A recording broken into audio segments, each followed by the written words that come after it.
globally. That's a risk factor. And the labor shortage risk. Now, this is quite important. It shows that our cabinet is on top of our game, because we didn't expect that the IMF would have identified that we could end up with a labor shortage risk. And as you know, we had taken a decision in the 2022 budget to offer an amnesty to the individuals who are living here and out of time. And we did say that, look, we want to bring them within the labor pool, the formal labor pool, to ensure that will have the supporting labor, because when you grow in a country's economy by 8%, it calls for increased labor. As you know, the factors of production are capital, labor, and land. And as we continue to attract investments, or even through government borrowings and utilizing land, we're going to need labor. And we had recognized that we could end up with a shortage.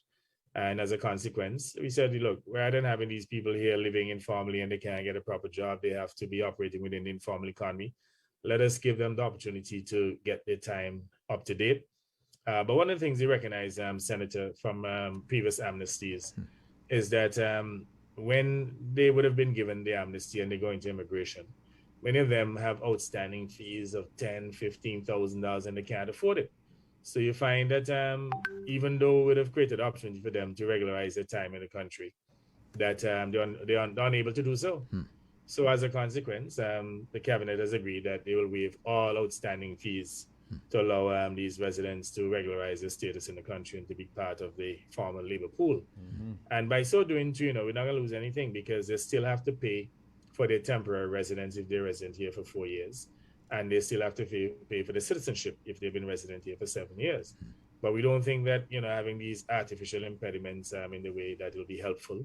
And why push them for fees that they cannot afford to pay? You're not going to earn it anyway. But if you remove that impediment by waiving those fees, which they cannot afford to pay, then they'll be able to pay a small amount, maybe $2,000, including all the fees to become a citizen, compared to having to find $10,000, $15,000 to cover arrears. So we have had to, pursue that issue from a very pragmatic standpoint, and that is why we decided to waive the fees, and again to ensure that we have an adequate labor pool to deal with the significant increase in economic activities that we'll see within the upcoming months and years.